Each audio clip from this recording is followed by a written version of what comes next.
The soft hum of morning, birds and the gentle rustle of leaves usually mark the start of my day at Maple Ridge Ranch. That day, however, peace was shattered by the unmistakable slam of car doors, 4 in quick succession. Setting down my coffee, I peered out toward the private entrance of my property. My stomach twisted when I saw a silver SUV and 2 sedans parked right in front of my locked gate. 4 strangers, 2 adults and 2 teens, were unloading paddle boards, coolers, and inflatable pool toys like they were setting up for a full-blown lake party. I grabbed my hat, stepped off my porch, and headed their way. "Excuse me," I called out firmly but politely. "This is private property. What are you doing?" The woman closest to me, dressed in a sun hat and oversized sunglasses that probably cost more than my monthly groceries, looked genuinely confused. She pulled out her phone. "We booked this online, paid $75 for a full day at Serenity Shores Lake Access." My heart sank. Serenity Shores? That was my lake. I had never opened it to the public, let alone set up some booking site. "Where exactly did you book this?" I asked, trying to stay calm. "On the Maple Ridge HOA website. They have a whole new amenities section for residents and guests," she said brightly. And just like that, I knew exactly who was behind this. Let me backtrack. My name is Luke Harper. I've owned this 90-acre ranch for over 12 years, along with my house and fields. The property includes a stunning 15-acre lake, Spring Willow Lake. It's a private sanctuary I've worked hard to preserve. I've planted native trees, protected the fish habitat, and even built a small dock for my own use. My land sits directly adjacent to Maple Ridge Estates, an HOA-controlled subdivision filled with immaculate lawns and Stepford-style homes. For years, I had a good relationship with most of the neighbours, until 6 months ago. That's when Veronica Sharp took over as HOA president. But around here, everyone just called her Karen, not behind her back openly. She wore the title with pride, like a badge of honour. In her mid-50s, she had a permanent scowl, a penchant for designer tracksuits, and a talent for making life miserable for anyone who didn't bow to HOA rules, even people like me, who weren't under HOA jurisdiction at all. Her obsession began. It started subtly. Casual comments at neighbourhood meetings, little jabs like, "It's such a shame that gorgeous lake goes unused," or "Imagine the community benefit if residents could enjoy it on weekends." I'd smile politely and explain that the lake was private and staying that way. She didn't like that answer. Next came the letters. Official-looking documents printed on HOA letterhead suggesting partnership opportunities. Then the unannounced visits. More than once, I caught her on my side of the property line, just admiring the view. Each time, I sent her packing, but apparently, Karen doesn't take no for an answer. The online scam uncovered. After sending the confused family away that morning, I marched back inside and pulled up the HOA website. Sure enough, under the amenities page was a glossy new section titled Serenity Shores Lake Access, now open for bookings. There were photos, zoomed-in shots taken from the road and neighbourhood trails. Descriptions touted exclusive access to a private, tranquil lake and mentioned partnerships with neighbouring landowners. The cherry on top? Pricing tiers. $25 for half day, $75 for full day, $200 for weekend access. And listed as the contact person for all reservations, Veronica Sharp. Time to lawyer up. I screenshotted every page, every fake review, every booking option. Then I called my lawyer, Rachel Kim. When I explained the situation, she let out a low whistle. That's beyond bold. She's profiting off your private property without your consent. This is textbook fraud, trespassing, and misrepresentation.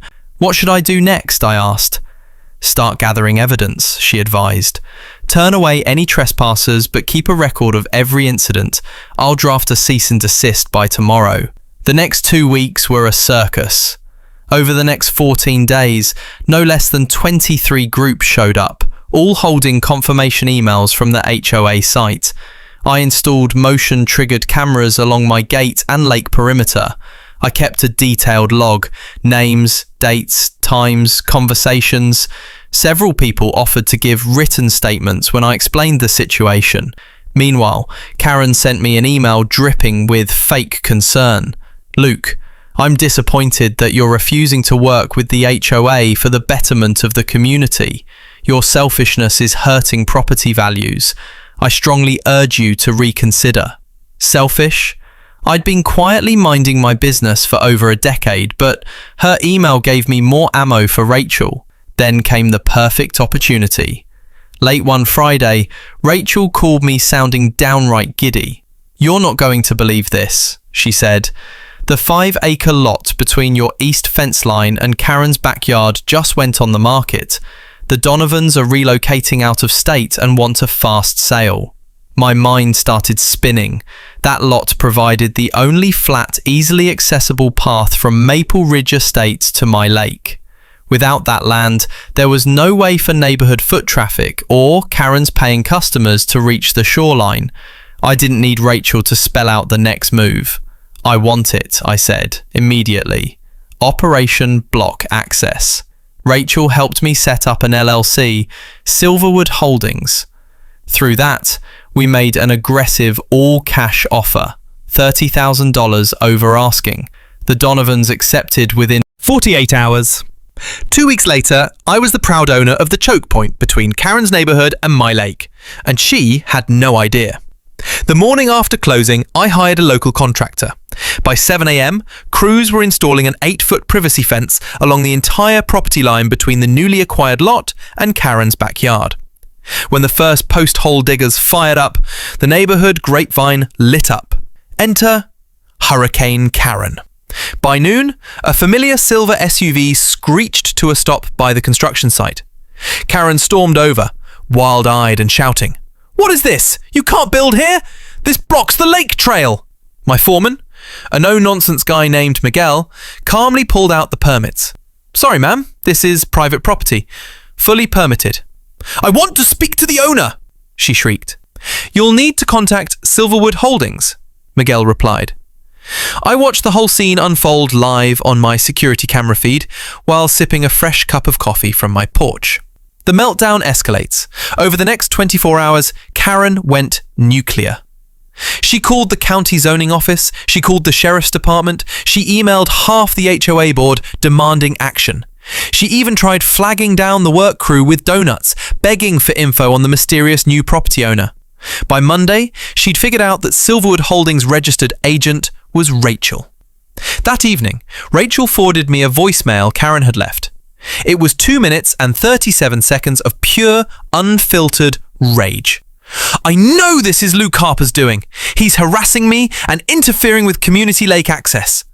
The HOA will sue. This isn't over." Rachel and I laughed for a solid 5 minutes. The HOA meeting showdown. That Wednesday, I received a certified letter from the HOA. It demanded that I remove the fence immediately, accusing me of violating historic neighbourhood easements and interfering with community recreation. I knew exactly what that meant. Karen had called an emergency HOA board meeting. Perfect. I gathered every shred of evidence I had, screenshots, copies of the fake booking system, a timeline of trespassing incidents, photos, and the trespasser statements. Rachel and I arrived at the meeting armed and ready. The community centre was packed. Neighbours I barely knew stared at me as I walked in. Karen sat at the front table, positively radiating smugness. "This meeting has been called to address Mr. Harper's obstruction of community lake access," she began. I stood up. "Before we continue," I said calmly, "let's get a few facts straight." My turn. I walked to the front and handed out packets of documentation to every board member. "I am the sole owner of Spring Willow Lake and the land surrounding it," I said. "I'm not part of this HOA and I never agreed to any community access." I paused for effect. "And as of 2 weeks ago, I also own the 5-acre lot you're referring to, the one that's now fenced and blocking your so-called lake trail." The room went silent. Furthermore, I continued, your HOA president has been illegally charging people for lake access she had no legal right to offer. Gasps rippled through the crowd as I passed around screenshots, emails and camera stills. Karen's empire crumbles. Board members flipped through the pages, eyes widening at every turn. One board member, an older woman named Marlene, finally spoke up. Veronica, did you authorize this? She asked, her voice tight. Karen stammered something about community value and temporary revenue streams, but the final nail came when Rachel handed out copies of the PayPal transaction records, money that Karen had directed to her personal account. The board voted on the spot. Karen was removed as HOA president. Unanimously. The aftermath. That wasn't the end for Karen. The local sheriff's office opened an investigation. The county DA filed charges for fraud, theft by deception, and criminal trespassing. Karen lost her real estate license within a month due to ethics violations. To top it all off, her house went up for sale shortly after, panic sold at a $150,000 loss. I later learned she tried to secretly buy the 5-acre lot through a friend using a lowball offer. Rachel declined on my behalf. Last I heard, Karen was living 2 towns over with her sister, under probation, working part-time at a garden centre. A peaceful ending. I kept the lot and turned it into a nature preserve. Planted trees, built birdhouses, added a butterfly garden near the fence, just visible enough that anyone walking by would see how much more beautiful it looked without Karen's interference. The HOA board even gave me an award for neighbourhood beautification. And on that tall privacy fence, I had a custom wooden sign made, in elegant script, private property access denied. And every morning I sit on my dock, sip my coffee, and enjoy the peace she once tried to steal. Like, comment and subscribe for more crazy HOA stories.